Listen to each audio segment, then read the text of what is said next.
proposed new Experts at Hand service claims that they will deliver specialist expertise to mainstream schools to support children and young people with SEND. Question 20 asks about this service. We're going to look at what the paper says and what the concerns are, because while it sounds like an incredible idea and exactly what we need, the reality of it is a little bit different. They're proposing a really ambitious model. They're talking about bringing experts into mainstream schools, access to educational psychologists, speech and language therapists, occupational therapists, specialist teachers, and not just that, outreach from alternative provision, special schools and special post-16 institutions, time-limited placements in specialist settings such as alternative provision and specialist schools, before they then return to mainstream.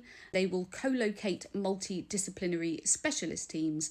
That's the plan. At this point, I need to remind you that this Experts at Hand service plus inclusion bases and individual support plans are the things being used to justify that fewer children will need a legally enforceable EHCP in the future, because the claim is they will be able to get specialist help in their mainstream school earlier without the need for a statutory plan. I genuinely don't want to be pessimistic, because on the surface, this is exactly what is needed so that children can reach their potential. So in an online Q&A recently, Georgia Gould said their work would involve actually working with children, getting to know them, much more satisfying than their current role, which is just, boring statutory assessments. But this paper makes it incredibly clear. Initially, we expect the focus to be on upskilling of education staff to raise baseline knowledge across mainstream settings, and that over time they expect this to expand to bespoke advice and group level support for children and young people, with education staff increasingly able to deliver intervention themselves. So to translate that, initially, these experts will simply be advising schools and trying to train teachers on how they can support these children themselves. And then later, these experts may have capacity to deliver some bespoke advice or group interventions for specific children, but it will be school staff who are expected to deliver interventions themselves, because apparently they will now be skilled enough to do so. I would really like to hear from teachers, SENCOs, teaching assistant support staff. Do you feel that you will be equipped to deliver speech and language therapy to a child who has very delayed language skills because of this and the SEND training that you're getting? Do you feel that that is appropriate for your job, and do you feel it's ever feasible, and do you feel comfortable with it? Because I would wager the answer is most definitely no.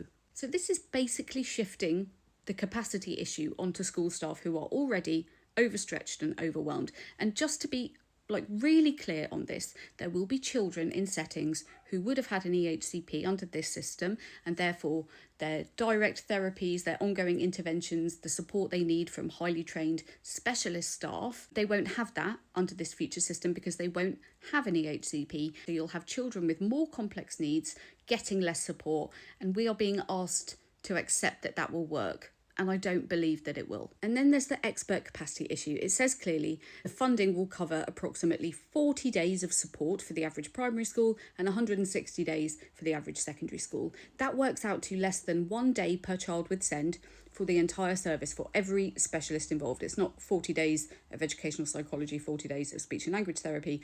It's 40 days split across everything. You will have some children who only need a 20-minute chat with a speech and language therapist for you to get some ideas for how best to support their low-level needs. But there will also be children with more complex needs who would have had an EHCP previously but don't qualify now, who need interventions from several of these specialists through the year. They will have to provide advice. You will have to implement it. You will have to go back to them if it doesn't work. They might really need direct therapy that they're not getting under the system, and their needs might worsen. So the idea that this is enough is my biggest concern. And what will happen to children when that capacity runs out? And it will. If you work in a school, you know it will, right? I know this is better than what you have now, and I understand that you welcome any extra support. I would too if I were in that situation. But we all know that capacity for stuff like this is sucked up really quickly. And when you're approaching the end of the school year, there'll be nothing left. And what do you then do when a child is in crisis? And then on top, there's the workforce issue. They're investing money to training more educational psychologists and speech and language therapists, but it says they'll train over 200 more educational psychologists per year from 2026 to 27. But as The Guardian recently reported, we are already more than 1,400 educational psychologists short based on need now. How is this going to work effectively? So back to the question, it asks what arrangements are needed between local area partners to deliver this experts at hand offer effectively. It doesn't give you the opportunity to raise any of the concerns that I just mentioned about capacity and everything else.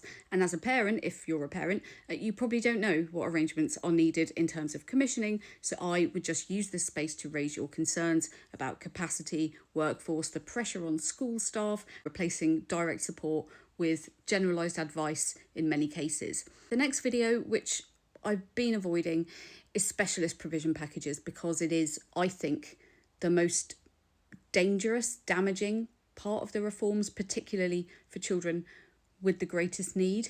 There is a lot to go over, so have a cup of tea ready for that one. I've put all of these videos into a playlist on YouTube in order for you to be able to work through them in the form. Do follow along and you'll see when I post the next video, but go to the link in my bio for the YouTube playlist if you haven't started yet and you want to work through it piece by piece.